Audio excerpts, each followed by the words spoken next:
Chapitre sur le travail d'une force et l'énergie mécanique. Cinquième partie, les énergies mécaniques, cinétiques et potentielles. Nous allons nous intéresser dans un premier temps à l'énergie cinétique.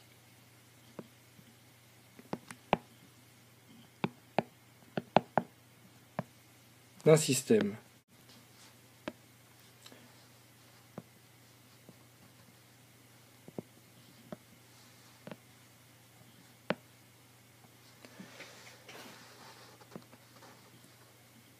Le système étudié est un solide en translation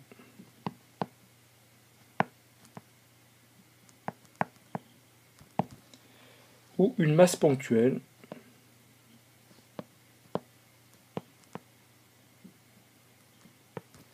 c'est-à-dire que la masse a une taille très inférieure au mouvement qu'elle décrit. L'énergie cinétique de ce système EC est égale à 1/2 de m fois la vitesse du système au carré. L'énergie cinétique est en joules, la masse est en kilogrammes et la vitesse en mètres secondes moins 1. Avant de passer à l'étude de l'énergie mécanique et l'énergie potentielle de pesanteur, voyons quels sont les cas que nous allons étudier dans ce chapitre. Cas étudiés. Ce seront les solides systèmes soumis à P, à leur poids,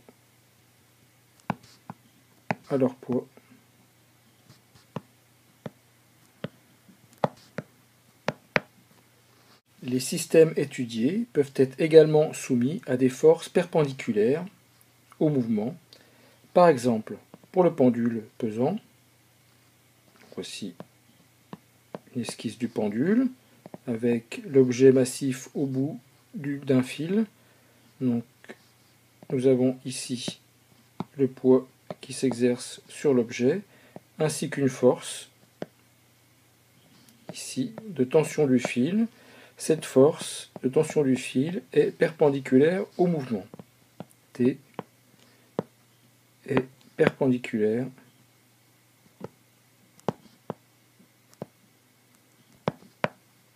au mouvement. Autre cas possible, un objet le long d'un plan incliné, qui peut être rectiligne ou non rectiligne. Par exemple cet objet est soumis à son poids et est soumis également à une réaction normale du support. On suppose dans ce cas-là que l'objet n'est pas soumis à des frottements. La réaction normale du support est aussi perpendiculaire au mouvement.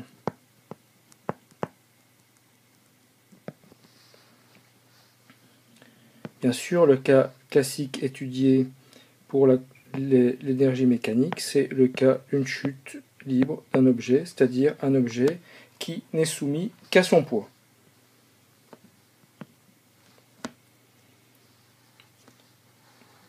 Étudions maintenant l'énergie potentielle de pesanteur. Potentielle de pesanteur.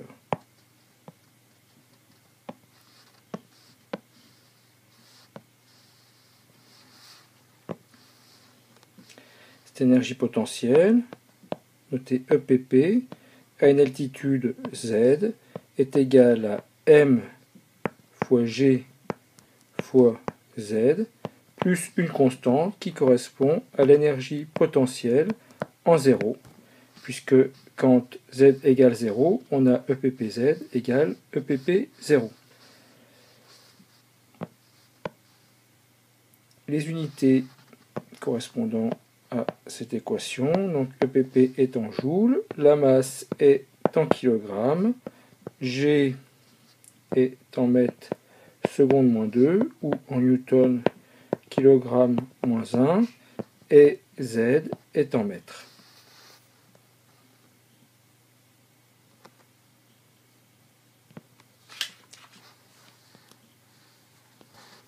on définit ainsi l'énergie mécanique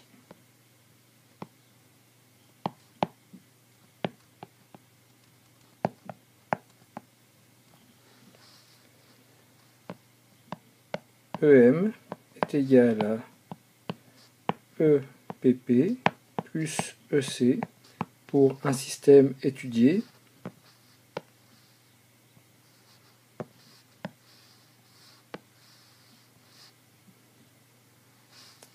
Cette énergie mécanique a une particularité, c'est qu'elle se conserve. Conservation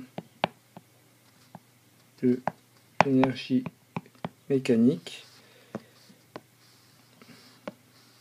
Cette conservation est valable s'il n'y a pas de phénomène dissipatif, donc c'est-à-dire s'il n'y a pas de frottement.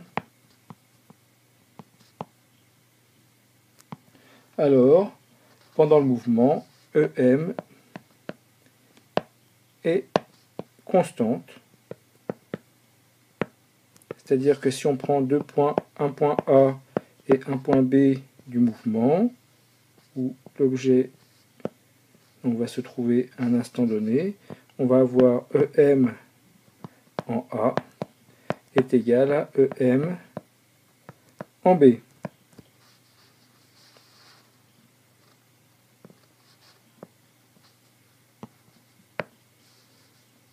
Donc EM constante, à souvenir, et donc conservation d'énergie mécanique qui nous permettra de déterminer certains paramètres propres au mouvement. Sixièmement, que se passe-t-il quand il y a des frottements ?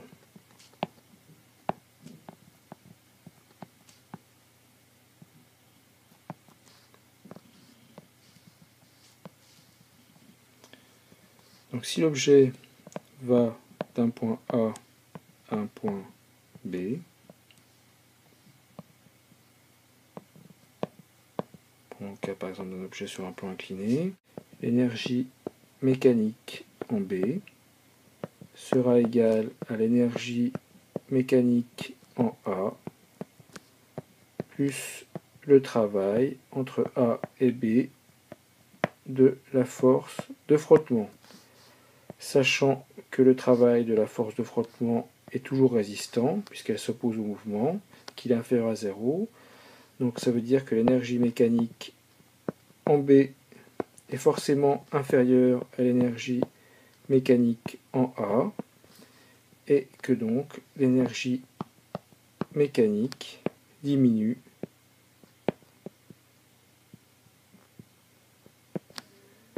pendant le mouvement.